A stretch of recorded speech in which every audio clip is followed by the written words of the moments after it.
खिचड़ीपुर गांव में एक कमल शर्मा नाम का एक व्यापारी ब्राह्मण रहता था।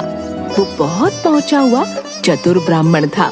सारे वेद पाठ पुराणों का ज्ञानी कमल शर्मा कानों का बहुत कच्चा था। जो कोई कुछ कहता था वो उसका विश्वास कर लेता।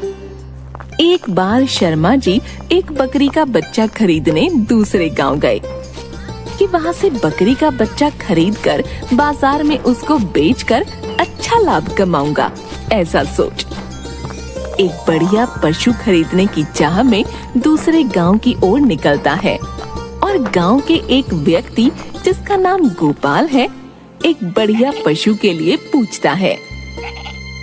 गोपाल भाई राम राम, कैसे हो भाई? घर में सब कुशल मंगल? राम राम शर्मा जी। जी शर्मा जी, आशीर्वाद है ऊपर वाले का, सब बढ़िया है। आप बताइए कैसे आना हुआ आज? आप एक अच्छा सा बकरी का बच्चा दिखाइए, मैं वही लेने आया हूँ। शर्मा जी वो देखिए, सामने जो बकरी का बच्चा बंधा है एकदम मोटा ताजा है, आपके लिए एकदम उचित है। बाजार में भी अच्छे दाम मिलेंगे इसके।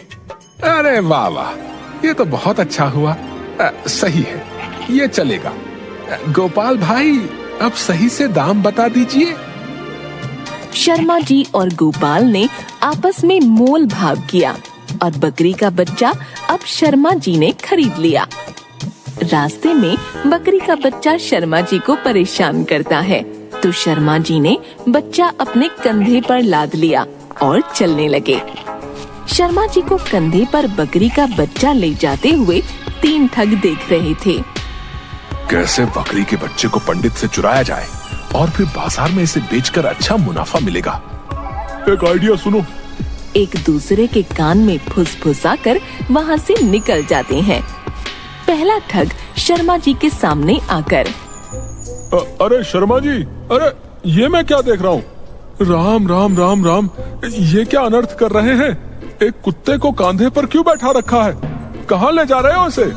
पागल हो गए हो क्या? हैं? जो बकरी के बच्चे को कुत्ता बता रहे हो? अरे जाओ जाओ, किसी अच्छे वैद्य से मिलो। नाराज क्यों होते हो शर्मा जी?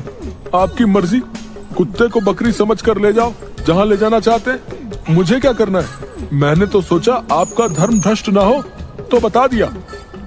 शर्मा जी गुस्से में वहाँ से निकलते हैं। थोड़ी दूर जाने पर उन्हें दूसरा ठग मिलता है जो कहता है, अरे शर्मा जी, क्या हो गया इस कुत्ते को? कैसे मर गया ये? बहुत बुरा हुआ, बहुत ही बुरा। अरे तुम सबका दिमाग खराब है क्या? हैं? अनाप शनाप कुछ भी बके जा रहे हो? हटो मेरे रास्ते से, जाने दो मुझे। शर्मा जी वहाँ से भी गुस्से में तिल मिलाते हुए आगे बढ़ते हैं, लेकिन मन में सोचते हैं कि कहीं बकरी के बच्चे में कोई छलावा तो नहीं, जो अलग अलग लोगों को ये अलग अलग नजर आ रहा है। कुछ गड़बड़ लग रही है। राम राम राम राम। इतने में तीसरा ठग सामने आ जाता है और बोलता है, राम राम शर्मा जी, कैसे हैं आप? बहुत दिनों बाद दर्शन हुए। राम राम, बहुत बढ़िया। इस बाजार की तरफ जा रहा था, कुछ बेवकूफ लोग मेरे कंधे पर रखे इस बकरी के बच्चे को कुत्ता बता रहे हैं और कुछ मरा हुआ कुत्ता। पता नहीं क्या हो गया है सबको, दिमाग खराब है उनका। मरा हुआ कहाँ है? ये भेड़ का बच्चा अच्छा खासा दिख रहा है। भेड़ का बच्चा? अरे भाई ये बकरी का बच्चा है, बकरी का। शर्मा जी कैसी बातें कर रहे हैं आप? हैं? भेड़ के बच्चे को भेड़ का ही बोलूंगा ना। मुझे भी एक भेड़ का बच्चा खरीदना है। अगर आप चाहो तो अच्छा दाम दे दूंगा, 300 रुपए दूंगा और मुझे बेच दो इसे अभी एकदम नगद। अरे इस छलावे का बाजार में पता नहीं क्या मोल मिले। यहाँ जो मिल रहा है बेच देता हूँ। हाँ हाँ ठीक है भाई, आप ले जाओ इसे, 300 रुपए दे दीजिए। ठग कमल शर्मा को 300 रुपये देता है।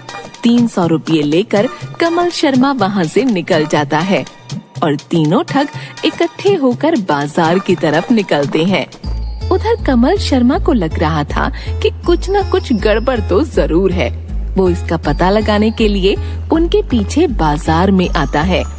वहाँ देखकर वह हैरान हो जाता है कि वो तीनों आदमी साथ हैं और उन्होंने बकरी के बच्चे को मोटे भाव में बाजार में बेचा।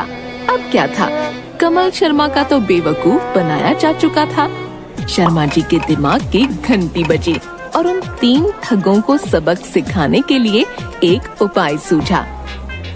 एक कपड़े की दुकान पर जाकर दुकानदार से कुछ बात करके और कुछ पैसे देकर वह वहाँ से निकलता है और उसके बाद एक ढाबे पर भी ढाबे वाले से कुछ बात करता है और कुछ पैसे देकर निकलता है।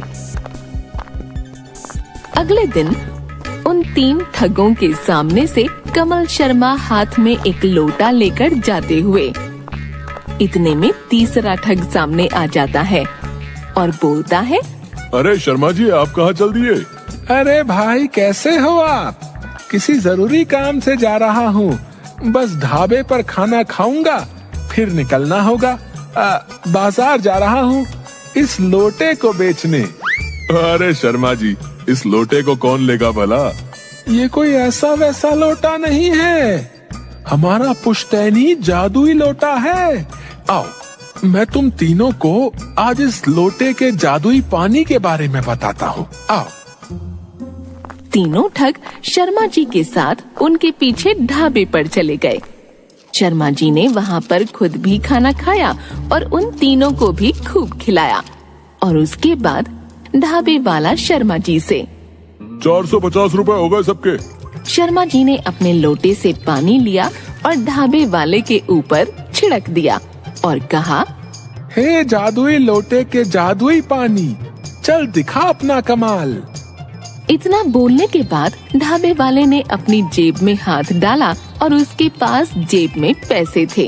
ये सब देखकर तीनों ठग हैरान हो गए और सोचने लगे, बस किसी तरह ये जादुई लोटा हाथ लग जाए। उसके बाद शर्मा जी कपड़ों की दुकान पर गए और अपने लिए कपड़े लिए, फिर पैसे न देकर अपने जादुई लोटे का कमाल दिखाया। इस बार तीनों ठगों को विश्वास हो गया कि लोटा सच में जादुई है। कमल शर्मा जी, आप इस लोटे को हमें ही बेच दीजिए, हम आपको इसकी अच्छी कीमत देने को तैयार हैं। पूरे 2500 रुपए देंगे आपको। अरे भाई, 2500 में तो बिल्कुल नहीं, 5000 से एक आना कम नहीं लूंगा। हाँ, कम से कम 5000 तो चाहिए। तीनों ठग आपस में सलाह करते हैं और 5000 देने को राजी हो जाते हैं। शर्मा जी, ये लो पूरे 5000। अब ये जादुई लोटा हमें दे दो, लाओ। कमल शर्मा जी 5000 लेते हैं और लोटा देकर वहाँ से चले जाते हैं। उधर तीनों ठग बहुत खुश होते हैं और सबसे पहले मुंह मीठा करने के लिए मिठाई की दुकान पर जाकर तीनों जी भरकर अलग अलग मिठाइयाँ खाते हैं। और जब दुकान वाला पैसा मांगता है तो लोटे का पानी लेकर उसके ऊपर छिड़क देते हैं। ये देखकर दुकान वाला गुस्सा हो जाता है। ये क्या बेवकूफों वाली हरकतें कर रहे हो? पैसे निकालो, पैसे। अरे अपनी जेब में देखो, पैसे आ गए होंगे। देखो देखो, यही तो है हमारा कमाल। दुकानदार ने अपनी जेब देखी तो वो खाली थी और फिर गुस्से में दुकानदार और आसपास के लोगों ने तीनों ठगों की अच्छे से खबर ली। बेचारे तीनों ठग पिटाई खाकर एक दूजे की तरफ मुंह लटकाकर बस देखे जा रहे थे।